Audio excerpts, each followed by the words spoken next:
The other video that I watched that I found quite interesting was in an interview with David Lammy on institutional racism. And this was held by Oxford Law faculty. And the persons that held the video was Josias Senu and Samuel Veighey. As you know, David Lammy was a former deputy prime minister here in the UK for the Labour Party, and unfortunately he was sacked by the new prime minister, but perhaps the leadership that is coming into the United Kingdom is going to lead to equality and equity and peace here in the UK. That is my hope. But I did find the video that David Lammy, the interview with David Lammy, to be quite interesting, and it was on institutional racism. Now, David Lammy disagrees with the claim that institutional racism is not an issue in the United Kingdom. I would echo that sentiment. And the reason why I would actually buttress that claim is that I'm residing in Belfast and I'm speaking about the Northern Ireland Human Rights Commission, employees within the Northern Ireland Human Rights Commission perpetuating perpetuating racism, but doing it through the institution in which they work in. And David Lammy confirms what I have been saying all along. And ladies and gentlemen, I'm going to link this video in the description box below.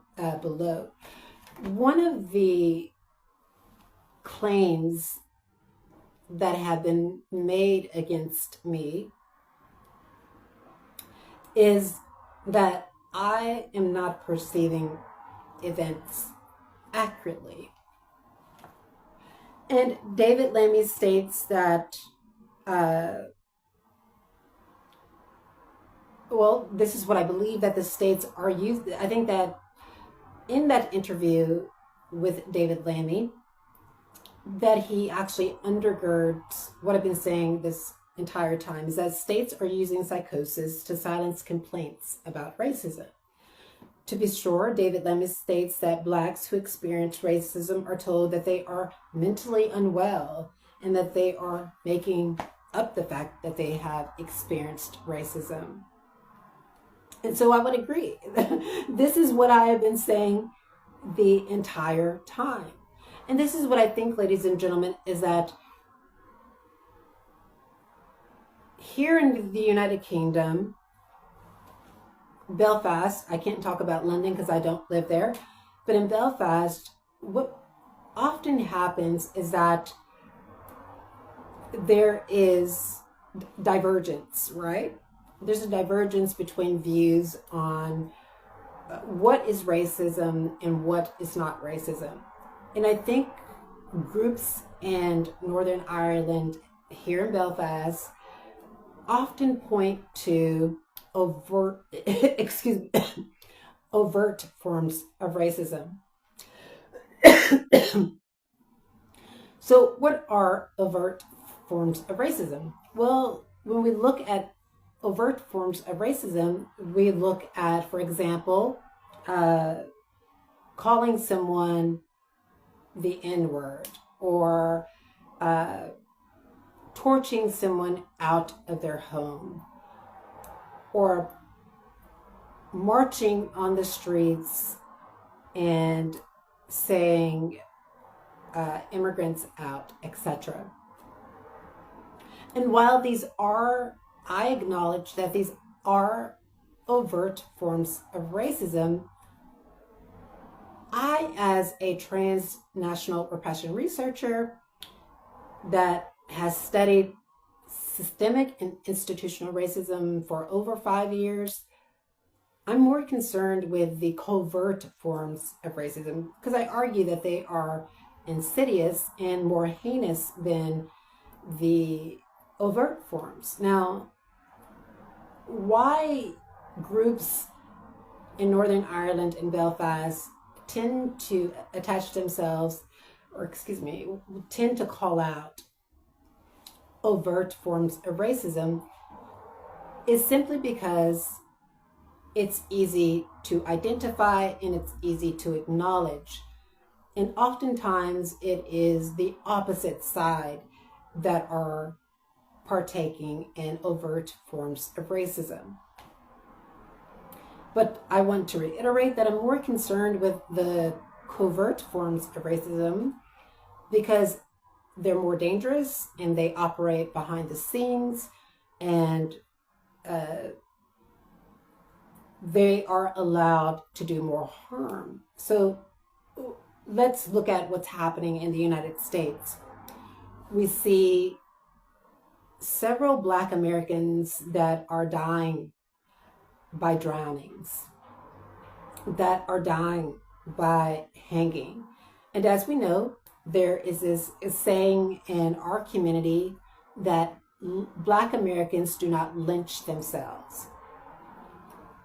And then we have cases where many Black Americans, to reiterate, are losing their lives by drowning. And why is this a covert form of racism? Well, a group of people can drown and submerge a Black person in water, and that be argued as, to reiterate, that they have drowned or they didn't know how to swim. And it puts the focus on the victim who was harmed. So we're arguing that the victim lost their life because they should not have been in the water, or if they were in the water, they drowned, right? And they didn't know how to swim. So it's really on them. That is what the dominant society is arguing.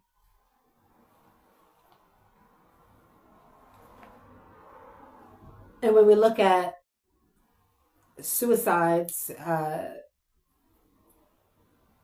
this is a covert form of racism as well, because then there is that argument that the dominant society is making that Black Americans are, that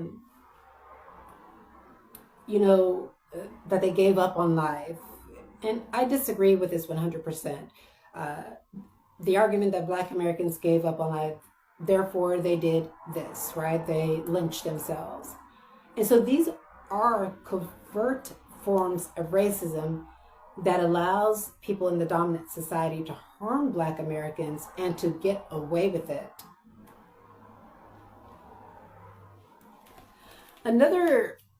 To reiterate, another example of a covert form of racism is arguing that a person, in the words of David Lammy, the former deputy prime minister, is that person is mentally unwell, right?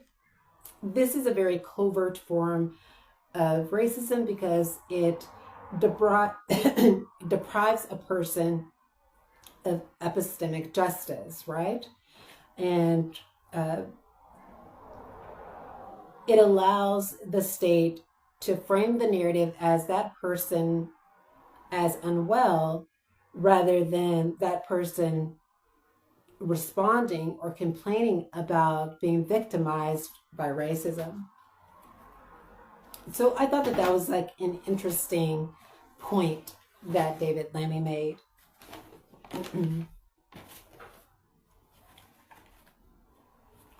Now, as you know, in the UK, there was a serious incident that shaped not our, because I wasn't living in the United Kingdom, but shaped their understanding of institutional racism. And that's the death of Stephen Lawrence, who was regrettably stabbed to death in South London on April the 22nd, 1993. And the inquiry that was conducted into that found that his unalivement, found that the police investigation had been, quote, marred by a combination of professional incompetence, institutional racism, and a failure of leadership by senior officials, end quote. And you may say, well, Kiana, what does Stephen Lawrence's unalivement have to do with Darren and Northern Ireland Human Rights Commission? Well, remember that the investigation was marred by professional incompetence, institutional racism, and a failure of leadership. And some would argue, if there had been more professionalism, if institutional racism had been removed from the circumstance or the situation, if there were leaders within the police department that were more concerned about racial equality, then just maybe Stephen Lawrence would not have lost his life.